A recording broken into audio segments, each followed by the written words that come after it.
One of the other topics in Chapter 6 that I wanted to spend some time on is this question of whether costs determine prices. We often hear people say things like, well, why is the price of something what it is? Well, the costs of it are high. So if the price is high, it must be because the costs are high. And we often hear sellers say, well, I had to raise my price because my costs went up, as a kind of argument for justification for why they raised their prices. But it's worth asking whether it's true from an economics perspective that cost is actually the basis for prices that people charge. Can cost be? Is it really about cost? So let's think about the example from the book. One of my favorites in the book is the band, the Dropouts. Dropouts are a band. They're thinking about releasing a CD. They're kind of old school, and as they think about the CD, right, they have to think about, all right, well, how much is it going to cost to make this CD? And they realize it's going to cost them about $20,000 to rent the studio and get the time and actually record the CD, and then about another $2,000, let's say, to sort of get the CDs and package it and do all the marketing and so on. So when you add it all up, they'll have spent $20,000 on the studio plus $2,000 on the CD. They'll spend $22,000 making this CD. As the book points out, well, what about the cost of their instruments and all these other things? Well, right, those are some costs. Those instruments were bought in the past, right? And whether or not they make a CD, they've already paid for those instruments. So the cost of producing the CD, right, when you're saying, should we make a CD or not, right? Looking forward, the costs are the cost of renting the studio and the cost of physically getting the CD ready to sell. So they've got they spent $22,000 on this CD, and they think to themselves, well, we think we can sell 1,000 of these, right? So if we've spent $22,000 and we think we can sell 1,000, we should just charge $22 per CD. We're not in it for the money, right? We don't want to make any profit. We just want to get our money back that we spent recording the CD. So if we sell 1,000 at $22 each, right, we'll be fine. Problem, of course, is that the market for CDs, right?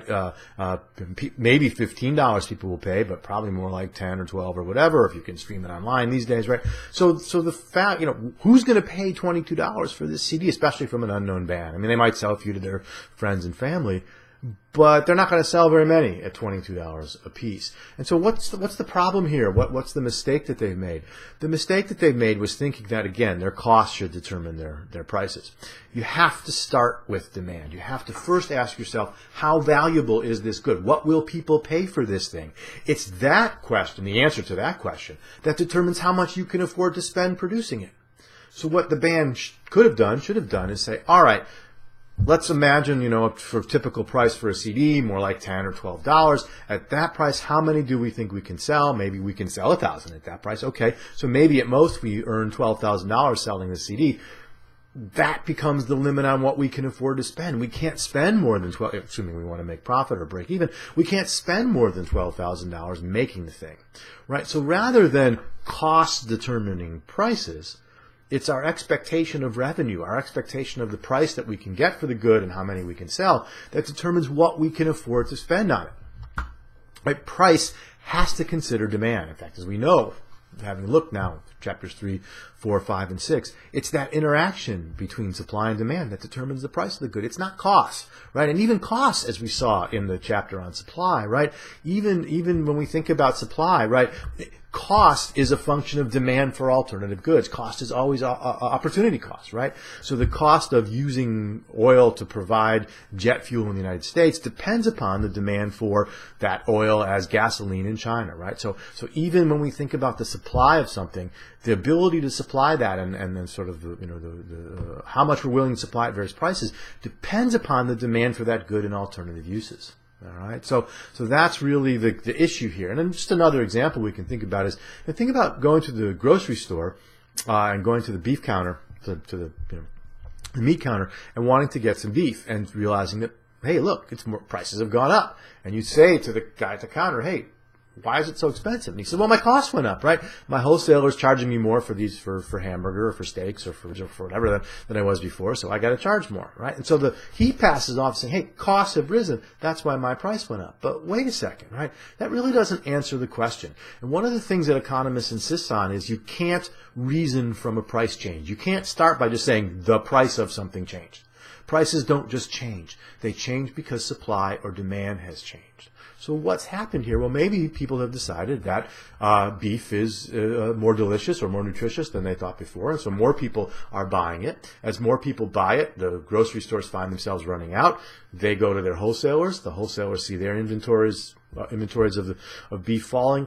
They go back to the butchers. The butchers see their inventories falling. The butchers go back to the ranchers and say, hey, people want more beef. We need more cows. And the ranchers say, look, we only got so many cows, right? All the ranchers can do now is, with more people competing, offering competing bids for their cows, is to raise the price. The opportunity cost of selling at the old price is now higher. That is, you can get a higher price for the good, right? Because the demand for it in alternative use is there. And so what happens? Some people are willing to pay more. The butchers pay more for the cows. The butchers then have more. They know that the wholesalers are willing to pay more from the butcher. They know that the retailers at Kroger are willing to pay more from the wholesalers. You and I see the price of beef increase at the grocery store, but it increased not because costs went up, but because the demand for beef went up. That's what made beef more valuable, more expensive. That's what induced the sellers to say, "Hey, look, we can't sell it at the old price anymore. We have these competing bids happening." So it's an increase in demand that caused the increase in price. And at the end of the day, again, prices don't just go up because costs went up, right? Prices go up because something with supply and demand has changed in a way that has caused prices to rise or fall or whatever it might be.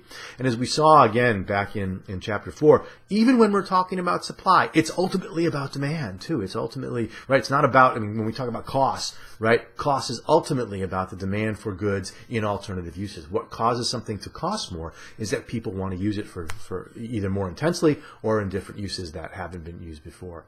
So when we think about this question, do costs cause prices to rise or fall? The answer is no, right? What causes prices to change are supply and demand, right? And as we've seen in this chapter, in chapter 6, when we interfere with that process, we cause all kinds of problems. But if when we're not interfering with it, right, it's supply and demand that causes prices to change. It's not cost. It's not other kinds of things. And so that's one of the key lessons we take from chapter 6. Right, is that ultimately this is about supply and demand, and when we interfere with supply and demand, we cause all kinds of problematic unintended consequences, and that no matter what sellers say, right, and you might think about this for a minute, right, why do sellers like to say the price went up because my cost went up, right? What's their alternative? They can look at you and say, hey, look, the reason this is more expensive is you guys want more of this. You want more. You're demanding more beef. It's your fault that prices went up, that things are more expensive. They're not likely to say that to their customers. It's easier to blame it on the sort of mysterious third party that's caused their costs to rise.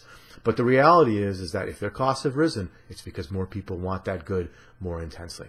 So the key lesson of chapter 6, supply and demand drive prices. When we interfere with prices, when we try to make them stick through price controls, we get problems.